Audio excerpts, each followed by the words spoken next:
So, good morning to all of you. Today, we are going to start a new chapter of business studies, chapter number 8. The name of chapter is Small Business and Enterprises. ये chapter maximum आपको एक ही चीज के ऊपर focus कर रहा है. It is related to entrepreneur कि अगर आप एंटरप्रेन्योर बनते हैं तो उसमें क्या क्या चीजें आएंगी. अगर आप बिजनेस करते हैं एंटरप्रेन्योरशिप वाला तो उसमें क्या क्या चीजें आपको ध्यान रखनी है, क्या क्या चीजें उसमें क्या रोल प्लेज हो रहे हैं, बिजनेस कैसे स्टार्ट करना है, उसमें क्या क्या मेन पैरामीटर्स हैं. काफी हद तक आप इस चैप्टर में वो डिस्कस करेंगे. हाँ, फाइनेंशियली डिस्कशन कुछ कम होगा कि आपको क्या क्या सोचना होगा, कितना पैसा एंड ऑल. ठीक है, अप टू एन एक्सटेंट आपको अच्छा डिस्कशन मिलेगा इस चैप्टर के अंदर, राइट, जिसका नाम है स्मॉल बिजनेस एंड एंटरप्राइज. देखिए, सबसे पहले इसमें लिखा है व्हाई सीक एन एंटरप्राइज. आपकी बुक में एक टॉपिक लिखा है बच्चों, व्हाई सीक एन एंटरप्राइज. आखिर इसकी रिक्वायरमेंट क्या है, क्यों हम एंटरप्राइज ये ओपन करना चाह रहे हैं, व्हाट इज द पर्पस, क्या पर्पस है. तो सुनिए आपकी बुक में क्या लिखा है. छोटा सा चैप्टर है और काफी इंटरेस्टिंग चैप्टर है. Entrepreneur seeks an enterprise because it results in creating goods and services which brings happiness, joy, comfort and peace. Every human being looks for a world full of happiness, joy, comfort and peace. In order to bring this, the entrepreneur looks for opportunities for converting challenges into comfort. Setting up of an enterprise is setting up a venture which brings about change.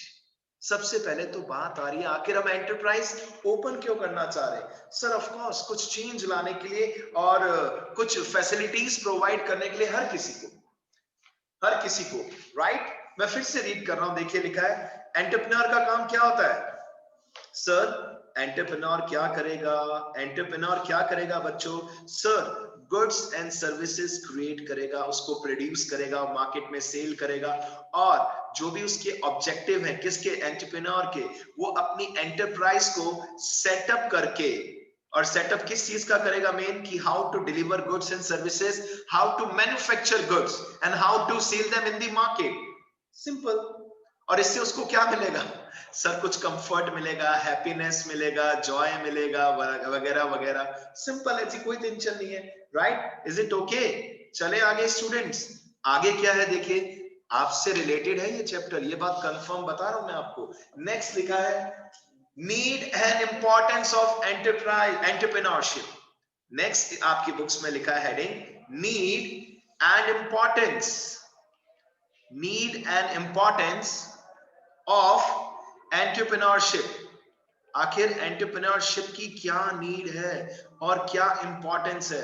अरे भाई क्या need है, वैसे आप में से कोई बताना चाहेगा पहले. Yes, I can wait for any student who want to explain. आखिर क्या लगता है, क्या नीड है एंटरप्रेन्योरशिप की, क्या इंपॉर्टेंस है. क्योंकि कई बच्चों के माइंड में रहता है सर हम बड़े होके अपना सेल्फ, मुझे पता था एक बच्चा तो जो व्यूज आए कि डेफिनेटली एंटरप्रेन्योरशिप के थ्रू क्या होगा. सर एक तो कंपटीशन कम होगा, मोनोपोली नहीं रहेगी किसी एक ऑर्गेनाइजेशन की, जो हम हैं तो सब कुछ हम ही है. ऐसा नहीं है. मार्केट में कितने सारे, एक छोटा सा एग्जांपल लो बेटा, पनीर का एग्जांपल ले. देखो प्रैक्टिकल वर्ल्ड में हम हैं और कॉमर्स के स्टूडेंट्स के किसी भी चीज के ऊपर डिस्कशन कर सकते हैं.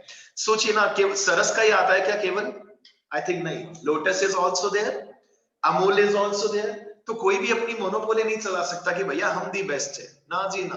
कस्टमर को जो पसंद आएगा वो प्रोडक्ट लेगा, सिंपल सी कहानी, राइट स्टूडेंट्स. तो कितने सारे वेरिएंट्स मिल गए आपको, कितनी सारी चॉइसेस मिल गई, just because of the fundamental of entrepreneurship. कितनी अच्छी बात है. Is it okay. तो आपकी बुक्स में क्या लिखा है एक बार ये भी रीड आउट कर लेते हैं.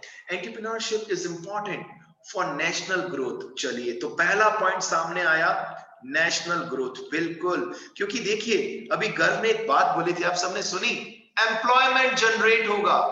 बिल्कुल, जब एक मालिक एक एंटरप्रेन्योर बनेगा तो अंडर में बहुत सारे एम्प्लॉयज भी तो रखेगा. और आप इसको छोटे लेवल से मत सोचिए बेटा, आप इसको as we are from Bikaner, please think it on a bigger side, larger scale पे सोच के देखिए. एक बड़ी सिटी में आप रहते हैं, आपने बहुत बड़ा एंटरप्राइज ओपन किया, आप सोचिए क्या होगा फिर, एम्प्लॉयमेंट जनरेट होगा या नहीं होगा. जिसने विशाल मेगा मार्ट ओपन किया, जरा सोच के देखिए बेटा, आपको पता भी नहीं है, आई थिंक आपको पता भी नहीं है उसके अंदर जो स्टार्टिंग जब हुआ था, उन्होंने सबसे पहले क्या हुआ, जो ये खजांची मार्केट एंड जो छोटे छोटे मार्केट के अंदर जो दुकान पे जो लोग काम करते थे, जिनकी कुछ खास इज्जत नहीं थी, जिन्हें मुश्किल से 4 to 5,000 सैलरी मिलती थी पर मंथ, और दिन भर उनकी ऐसी की तैसी होती थी, कोई रेपुटेशन नहीं थी, उनका इजीली सिलेक्शन हुआ। कहां पे? रिलायंस मार्ट में कह दीजिए, विशाल मेगा मार्ट में। They get reputed job, reputation भी बना उनका, यार कुछ तो एक अच्छे लेवल पे आए वो, फिक्स सैलरी मिला विदाउट एनी बर्डन, ठीक है, एक ऑर्गेनाइजेशन संभालनी, like I am managing, I am providing services to your school and I am getting salary, right? तो सोचिए नेशनल वो ग्रोथ हुआ या नहीं हुआ? सर कंट्री का डेवलपमेंट होगा, बिल्कुल नेशनल, ये जो जो भी डेवलपमेंट है हर तरीके से डेवलपमेंट होगा सर, कस्टमर को भी बेनिफिट, ऑर्गेनाइजेशन को भी बेनिफिट, कंट्री को भी बेनिफिट, हर किसी को बेनिफिट है।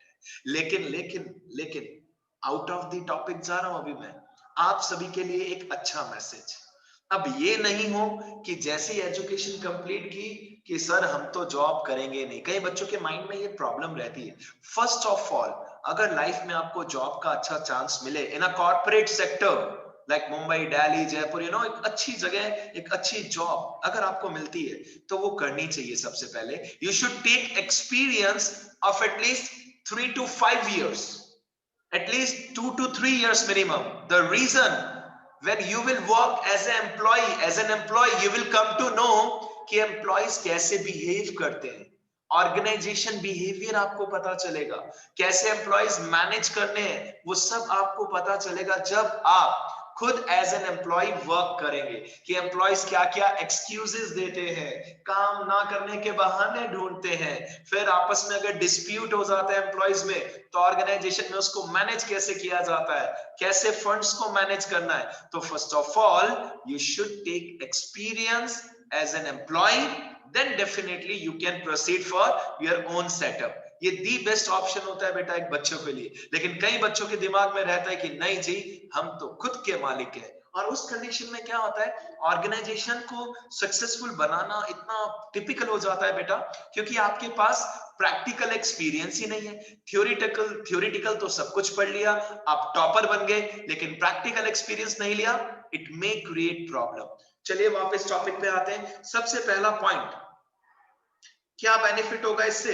सर नेशनल ग्रोथ होगी, definitely sir, right. Social development होगा, बिल्कुल सोसाइटी के लोगों का डेवलपमेंट होगा, अच्छे वैरायटी के प्रोडक्ट्स मिलेंगे, एम्प्लॉयमेंट जनरेट होगा एंड मेनी मोर। और आपकी बुक में लिखा है most of the developing countries have the history of long years of foreign domination.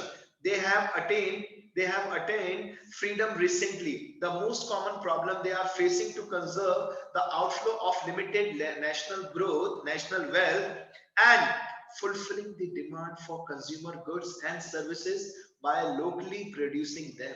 They are also facing the problem of foreign exchange. सुनना ध्यान से, मैं फिर एक्सप्लेन करूंगा बेटा। These countries need to import capital goods and technology, and the major source of the foreign exchange is export. In short, we can say that the present conditions demand developing countries too. भैया developing country से क्या चीज की जा रही है demand, कि आप क्या कीजिए, सबसे मेन प्रोड्यूस कीजिए, इंपोर्ट कीजिए। सुनना क्या लिखा आपकी बुक्स में, produce, import, substitute goods, produce, import, substitute goods to stop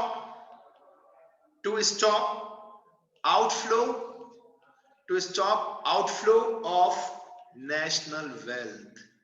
आप इसको समझिए, इसका क्या मीनिंग लग रहा है स्टूडेंट्स आपको, जरा सोचिए, व्हाट डज इट मीन, क्या मीनिंग है इसका?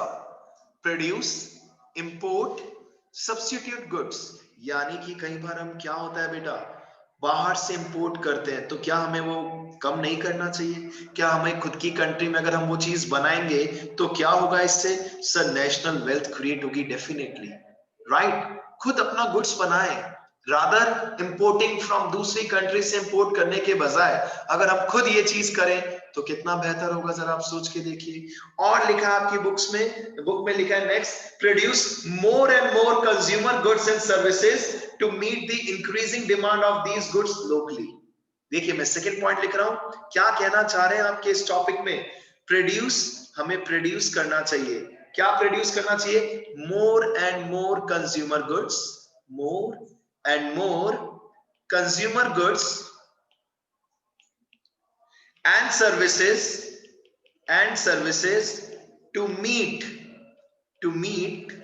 the increasing demand, to meet the increasing demand of these goods locally। अब इस चीज का क्या मतलब है, जरा आप सोचिए, आराम से इस पॉइंट को रिसर्च कीजिए, रीड कीजिए 1 से 2 मिनट। हमें क्या करना चाहिए, हमें प्रोड्यूस करना चाहिए more and more consumer goods and services to meet the increasing demand of these goods locally. मतलब जिन चीजों की डिमांड है, जो सर्विसेज की रिक्वायरमेंट रहती है कंज्यूमर को, गुड्स की, सर्विसेज की, अगर वो चीज हम खुद यहीं पर प्रोड्यूस कर देंगे, खुद प्रोड्यूस कर देंगे, तो क्या होगा उससे, सर लोकली सारी डिमांड फुलफिल हो जाएगी और हमें दूसरी कंट्री से ज्यादा इंपोर्ट नहीं करना पड़ेगा। सिंपल सी बात, जब हम खुद ही ये काम कर देंगे सक्सेसफुली तो ओवरऑल कंट्री का डेवलपमेंट होना तय है 100%। हमें किसी दूसरी कंट्री पे डिपेंडेंट भी नहीं रहना पड़ेगा।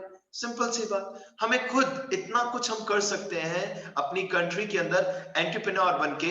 उससे क्या बेनिफिट है सर, ले दे के सोशल डेवलपमेंट होगा, कंट्री की नेशनल वेल्थ इंक्रीज होगी।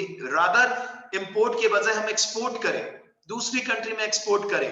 बिकाज ही करता है, बहुत सारे ब्रांड्स हैं बेटा दूसरी कंट्री में एक्सपोर्ट करते हैं, वो दी बेस्ट है। Rather purchasing, rather importing from different countries, अगर हम खुद बना के और कंट्रीज में एक्सपोर्ट करें उससे और भी ज्यादा डेवलपमेंट होगा और कंट्री की इकोनॉमिक वेल्थ स्ट्रांग होगी, इकोनॉमी देश की स्ट्रांग होगी। सिंपल सी बात। आगे एक और पॉइंट लिखा है, produce goods for export purpose. देखिए मैंने अभी तक थर्ड पॉइंट देखा नहीं था, ठीक है ना, मैं अभी अभी आपके सामने ये पॉइंट एक्सप्लेन कर रहा हूं। जो थर्ड पॉइंट है आपकी बुक में लिखा है प्रोड्यूस, ये ऑलरेडी मैं आपको एक्सप्लेन कर चुका हूं, produce goods for export purpose, produce goods for export purpose to earn more and more foreign exchange। Obviously अगर आप फॉरेन कंट्री में अपना गुड सेल आउट कर रहे हैं तो पैसा भी फॉरेन करेंसी में मिलेगा, और जितना ज्यादा फॉरेन करेंसी हमारी कंट्री में आएगा उतना हमारा इकोनॉमी क्या होगा, स्ट्रांग होगा। राइट बच्चों, यही तो बात है। आप सोचिए अगर हमारा पैसा कंट्री का हमारी कंट्री में ही रोटेट होता रहेगा तो इकोनॉमी स्ट्रांग नहीं होगी। ये इकोनॉमिक्स में अगर आपने पढ़ा है तो ठीक, नहीं तो दिमाग में फिक्स कर लो ये बात। पढ़ा या नहीं पढ़ा, ऐसा कुछ नहीं पढ़ा मेरे हिसाब से, पढ़ा है। आप सुनना बच्चों, we can have discussion also, अच्छा खासा डिस्कशन कर सकते हैं। आप सोचिए इंडिया की करेंसी रुपीस, अब आरबीआई वाले क्या करें, रिजर्व बैंक ऑफ इंडिया, अगर इसको और पब्लिश करता रहे और करेंसी पब्लिश करे, प्रिंट आउट्स देता रहे, मशीन ही तो है, क्या इससे इकोनॉमी स्ट्रांग हो जाएगी कंट्री की? नॉट एट ऑल सर, ये तो अपना ही पैसा रोटेट हो रहा है, इससे कहां से इकोनॉमी इंक्रीज होगी सर? नथिंग, इम्पॉसिबल है। और यही हम कहें फॉरेन करेंसी जितनी ज्यादा हमारी कंट्री में आएगी उतना हमारा इंडियन करेंसी का वैल्यू क्या होगा, इंक्रीज होगा। ये बात ध्यान रखना, जितना डॉलर्स यहाँ पर ज्यादा आएगा उतना हमारी करेंसी क्या होगी, इंक्रीज, इकोनॉमी क्या होगी, स्ट्रांग होगी। 100% इकोनॉमी पे इफेक्ट पॉजिटिव पड़ेगा। सिंपल सी बात है बेटा, ये फैक्ट है। तो कंक्लूजन क्या निकला, कंक्लूजन आपकी बुक में लिखा है, जरा सुनना, all the above mentioned requirements can be met by more and more entrepreneurs। यानी कि जितने ज्यादा एंटरप्रेन्योर्स होंगे, बुक में भी कहा जा रहा है more and more entrepreneurs are required, more and more entrepreneurs are required। क्यों सर, क्यों रिक्वायर्ड है? ताकि देश का डेवलपमेंट हो, फॉर ओवरऑल डेवलपमेंट, कंपटीशन कम हो, कस्टमर को सेटिस्फेक्शन ज्यादा मिले, क्योंकि ज्यादा प्रोडक्ट्स होंगे तो कस्टमर के पास चॉइस होगी, वो अपने नीड के अकॉर्डिंग प्रोडक्ट परचेज कर सकता है, एम्प्लॉयमेंट जनरेट होगा, चॉइसेस मिलेंगी, कंट्री का डेवलपमेंट होगा, ओवरऑल डेवलपमेंट होगा, right. Entrepreneurs bears the cost and risk of launching a new venture. क्या करते हैं एंटरप्रेन्योर्स? आइए जरा इसके ऊपर भी डिस्कशन कर लेते हैं। एंटरप्रेन्योर्स क्या करते हैं आखिर?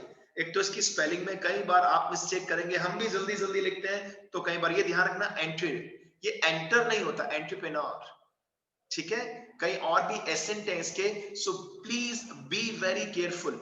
एंटरप्रेन्योर लिखते समय स्पेलिंग देख लो अभी तक की क्या है, ENTER नहीं है बेटा, ENTRE है। Then pre, entrepreneurs, entrepreneurs, entrepreneurs क्या करते हैं बच्चों? सर ये रिस्क बियर करते हैं, बिल्कुल रिस्क लेते हैं। आप सोचिए, आप में से कोई अपना एंटरप्रेन्योर अपना नया बिजनेस सेटअप करेगा, तो रिस्क लिया आपने, किस चीज का रिस्क लिया? कॉस्ट, अच्छा खासा आपने पैसा इन्वेस्ट किया, राइट। और क्या करेंगे आप? रिस्क लेते हैं sir of launching a new product, risk of launching a new product. और एक बात तो फैक्ट है, रिस्क नहीं लिया तो लाइफ में वैसे भी बेनिफिट होना ही नहीं है, रिस्क तो लेना ही पड़ेगा बेटा, right. Risk of launching a new product, नया प्रोडक्ट लॉन्च करने का रिस्क लेते हैं। नया वेंचर ओपन करते हैं ना, नया वेंचर, वेंचर बिजनेस को ही कह सकते हैं, वो जॉइंट वेंचर भी हो सकता है। कभी कभार आप अपना सेपरेट वेंचर स्टार्ट कर देते हैं और कभी कभार आप पार्टनरशिप में करते हैं, वो बिजनेस ही है। नाम हमने दे दिया न्यू वेंचर, देखो एक स्पेशल नाम दिया, हमने एक नया सेटअप किया सर। जैसे कि अभी, हाँ जी, अब आप बच्चों से पूछते हैं आपने किस किसने वो फैसिलिटी चेक की, जैसे अभी कितने वेंचर ओपन हुए कोविड के टाइम में, अब आपको लिस्ट बतानी है बेटा, कितने नए वेंचर्स ओपन हुए पेंडेमिक टाइम में, कोविड टाइम पीरियड में, क्या क्या नए वेंचर्स आपने चेक किए, प्लीज डिस्कस करते हैं अभी के अभी। यस, मैं सबको अनम्यूट की फैसिलिटी देता हूं, बताइए बेटा कितने वेंचर्स आपने चेक किए, मतलब नए नए एंटरप्राइजेस मार्केट में आए। यस, स्टार्ट कीजिए प्लीज। नंबर 1 मैं बताऊं, सबसे इजी आप वाला मैं बताने जा रहा हूं बेटा, मास्क। मास्क का हुआ या नहीं हुआ बताइए जल्दी। एंटरप्रेन्योर बना कोई ना कोई जिसने कहा भैया नीड है मार्केट में, मास्क की रिक्वायरमेंट है, स्टार्ट कर दो बिजनेस, चलेगा, नया वेंचर स्टार्ट कर दिया। फिर इसमें नए नए इनोवेटिव आइडियाज आए, छोटे बच्चों के हिसाब से वो बारबी, छोटा भी, मोटू पतलू सब बना दिए, ठीक है। और बताइए सेकंड, एक बच्चा भानु मेरे पास बैठा, ये कह रहा है सैनिटाइजर। यस सर, सैनिटाइजर भी स्टार्ट हुआ, 100% करेक्ट, सैनिटाइजर। और बताइए, और बताइए। वेंटिलेटर। हाय हाय, मेरे पास भी जो बैठा है उसने भी वेंटिलेटर बताया, वाह बेटा, अच्छी बात तो नहीं है ventilator, but is not good, but क्या करें, वेंटिलेटर। और बताइए, और बताइए, वेंटिलेटर से रिलेटेड काम हो गया। Yes yes yes, oxygen mask कह रहे हैं, ठीक है, चलो ये भी हो गया। मेन जो बॉयज के हिसाब से, यस यस वाहिनी, ऑनलाइन सेलर्स। ऑनलाइन सेलर्स ने अपने नए नए सेटअप्स किए, ऑनलाइन सेलर्स वेंडर्स बोल सकते हैं, ठीक है बेटा। और बताइए, हाँ बेटा बोल।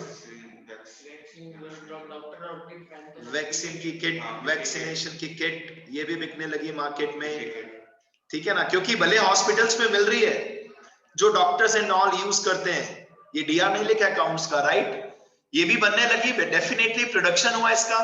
अरे जो बॉयज शेविंग वेविंग नहीं कराते क्या तुम सब, अच्छा छोटे बच्चे हो आप, आपने देखा नहीं वहां पे टिश्यू पेपर्स जो स्पेशल पार्लर्स के लिए बने, बेटा आपने अगर हेयर कटिंग भी कराया हो during this pandemic time period, आपने ऑब्जर्व नहीं किया, I think towel vowel use होने बंद हो गए थे, आपने चेक नहीं किया बेटा। मैक्सिमम शॉप से मैंने क्या चेक किया, एक अलग सा use and throw tissue paper, वो भी बड़े साइज का, specially for hair cutting purpose. आप जरा सोच के देखिए, हर पार्लर पे सेलिंग चालू हो गई थी, क्यों? क्योंकि आप में से कोई भी बच्चा या आपके पेरेंट्स ये नहीं चाहेंगे कि कोविड हो जाए। 50 रुपीज एक्स्ट्रा चार्ज करता था हेयर सलून वाला, आप में से कितनों ने ये फैसिलिटी लिए किसी ने चेक किया? ये मैंने पर्सनली चेक किया और मेरे दिमाग में आया, वाह भैया वाह, ये भी एक नया बिजनेस सेटअप हो गया। किसी ने नहीं चेक किया ऐसा हेयर कटिंग एंड ऑल के टाइम में कि सर हमें वो टॉवल नहीं यूज किया, उन्होंने शॉपकीपर ने, जो सलून वाले थे, इन्होंने अलग से एक व्हाइट कलर का बड़ा टिश्यू पेपर अच्छी क्वालिटी का, आपने ऑब्जर्व, आपने चेक नहीं किया बच्चों, मैंने पर्सनली इस चीज का भी एक्सपीरियंस लिया है, कॉमर्स के टीचर है, पूरा फोकस किया कि देखिए अपॉर्चुनिटीज कितनी सारी थी जो लोगों ने ली, किसी ना किसी ने तो स्टार्ट किया सलून्स के अंदर टिश्यू पेपर्स एंड ऑल, क्योंकि लोगों ने फिर धीरे धीरे जब cutting and all, hair cut and all start हुआ, ठीक है ना, फॉर कटिंग पर्पस, आप 100% आज भी किसी के अपने घर के आसपास की शॉप पे जाएंगे सैलून वाले पे, वो आपको बताएगा अगर वो अच्छा स्टैंडर्ड मेंटेन करता है तो, ठीक है, for cutting purpose and all, 100% ये बात मैंने चेक किया बेटा। और कुछ किसी के माइंड में आ रहा है? ऑक्सीजन सिलेंडर का बिजनेस कईयों ने स्टार्ट किया, लेकिन ये तो एक सर्विसेज का पार्ट है, ठीक है, जो भी आप, इसको हम नहीं लिखेंगे भाई। चलो और बताइए, एनीथिंग एल्स, और किसी के माइंड में कुछ आ रहा है? तो कंसल्टेंट्स लिख सकते, ये लो, अब ग्लव्स भी आ गया एक तरफ और कंसल्टेंसी भी आ गया, ठीक है जी, कंसल्टेंसीज भी आ गई कुछ एक और, बिल्कुल सही है। एनीथिंग एल्स बच्चों, एनीथिंग पीपीटी एल्स? किट। अब वो किट आ गई, इसमें आ गई बेटा, वैक्सीनेशन के अंदर सब कुछ आ गया। मतलब एक बात मानते हो ना, प्लीज कॉमर्स के बच्चे, आप मेरे बच्चे हो आप सब भाई, लाइफ में कभी ऐसा मत सोचना कि अपॉर्चुनिटीज नहीं है, बहुत सारे एस्पेक्ट्स हैं, जरूरी नहीं है सीए एमबीए ऐसा कुछ करके ही लाइफ में सक्सेसफुल हो सकते हैं, बिल्कुल ऐसा मत सोचना। There are so many options. COVID time जहां नेगेटिविटी थी बेटा, सब नेगेटिव थे, और लोगों ने कितना पैसा कमाया आप सोच भी नहीं सकते। लोगों ने मास्क बनाने स्टार्ट कर दिए, अलग अलग ऑर्गेनाइजेशंस बन गई, सैनिटाइजेशन का स्टार्ट हुआ, सोचिए, वेंटिलेटर की किट्स बन गई, ये सब कुछ pads and all, online selling increase हुआ, वैक्सीनेशन किट्स हो गया, सलून पे ये जो नया, ये तो मैंने खुद ने पर्सनल ऑब्जर्व किया, ग्लव्स वाला भी मनीष ने बताया, कंसल्टेंसीज वाहिनी ने बताया, सोचिए कितनी सारी चीजें आई बेटा। और हम सब क्या कह रहे थे, भैया टाइम बहुत बुरा चल रहा है इस टाइम, तो हम सब माइनस में चल रहे हैं मॉनेटरी एस्पेक्ट्स में, फाइनेंशियल एस्पेक्ट में, बिल्कुल गलत। ये केवल आपके थॉट्स के ऊपर है, और ये सब काम किसने किया? कहीं ना कहीं एंटरप्रेन्योर्स ने तो किया बेटा। आप जरा सोचिए, नया वेंचर स्टार्ट किया, ठीक है, ये क्या करेंगे sir? Developing new products. Entrepreneur क्या करते हैं? यस गव, you want to say anything? Developing new products, development of new products. Of course, अगर आप एंटरप्रेन्योर हैं तो आप ये काम करेंगे ना बेटा, नया प्रोडक्ट भी तो आपके माइंड में रहेगा कि लॉन्च करें, राइट और not? As well as adopting new technology. अगर आप में से कोई बनता है एंटरप्रेन्योर, तो डेफिनेटली आप क्या करना चाहेंगे? You will try to adopt new technology. क्यों सर? क्योंकि नया प्रोडक्ट, नई टेक्नोलॉजी यूज करेंगे तो क्या होगा सर? मार्केट में प्रॉफिट भी कमाएंगे, लोगों की नीड को भी पूरा करेंगे। अच्छा, आप में से किसी बच्चे ने देखा है जो घर पे हम क्या कहते हैं, वो पोछा कहते हैं हिंदी में, क्लीनिंग के लिए जो यूज करते हैं, है ना? आपने देखा उसमें भी एक मशीन आती है, वो अपने आप आपका जो फ्लोर है वो क्लीन करेगी। सोचिए, रोबोटिक। सोचिए, मैंने अपने एक बच्चे के घर पे देखी है वो मशीन। सोचिए बेटा, आपको कुछ नहीं करना, एक वो जैसे वेट मशीन टाइप की एक मशीन होगी, आप उसको स्टार्ट कर दीजिए, पूरे फ्लोर पे घूमती रहेगी और अपने आप आपका फ्लोर क्लीन हो जाएगा, जिसे हम हिंदी में घर पे पोछा लगाना कहते हैं। सोचिए कितना ज्यादा टेक्नोलॉजिकल चेंजेस आया। कार्स की बात कर लीजिए, ऑब्जर्वेशन हुआ कि यार कुछ नया होना चाहिए, तो अब बैटरी, याद कीजिए, जिसने आप, अच्छा आप में से देखा है, आप में से कोई उस वाली टैक्सी में बैठा है जो छोटी सी टैक्सी होती है, ओपन बैटरी वाली टैक्सी? देखिए बेटा, बिना आवाज के, साइलेंट साइलेंट, एकदम साइलेंट, बैटरी ओरिएंटेड ऑटो। देखा है ना बेटा, ये नहीं देखा? यस, बीकानेर में भी स्टार्ट हो गया, सबसे पहले जयपुर में स्टार्ट हुआ था। सोचिए बेटा, सोचिए, क्या ये इनोवेटिव आइडिया नहीं था? और कितना छोटे साइज की होती है बेटा ये। किसी ना किसी ने इनोवेटिव आइडिया लगाया और क्या किया, एक नया प्रोडक्ट मार्केट में ले आए, और पता है इतना ज्यादा इसकी सेल हुई है। जयपुर में आप देखिए, आपको मैक्सिमम जगह बैटरी ओरिएंटेड ऑटो दिखेगी।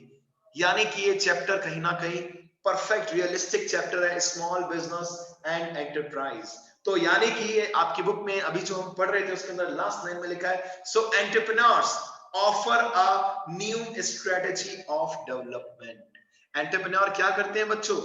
सर पहले तो स्पेलिंग देख लीजिए वापस से, एंटरप्रेन्योर। एंटरप्रेन्योर क्या करता है स्टूडेंट्स? सर ये ऑफर करते हैं न्यू स्ट्रेटेजी। ऑफ कोर्स नई स्ट्रेटेजी लाओगे तभी तो एक अच्छे एंटरप्रेन्योर कहलाओगे। किस लिए? किस लिए सर? डेवलपमेंट के लिए। न्यू स्ट्रेटेजी क्यों अप्लाई करेंगे हम? ताकि कंट्री का और हर किसी का क्या हो सके, डेवलपमेंट हो सके। Is it okay? तो सोचिए रियल लाइफ में जो आप देख रहे हैं वो आज आप थ्योरेटिकल पढ़ रहे हैं बेटा।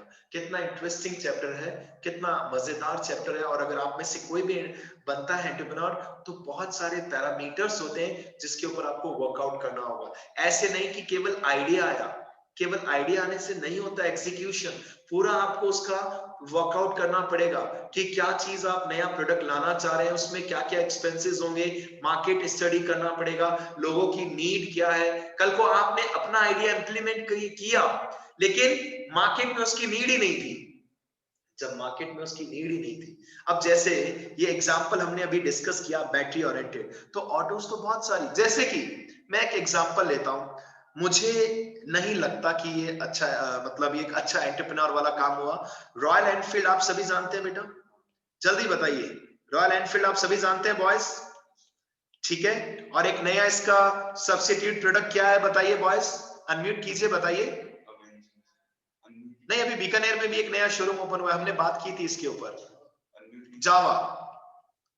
मुझे नहीं लगता कि जावा मार्केट में सक्सेसफुल होगा, I don't think so. May be ये मेरा व्यू है।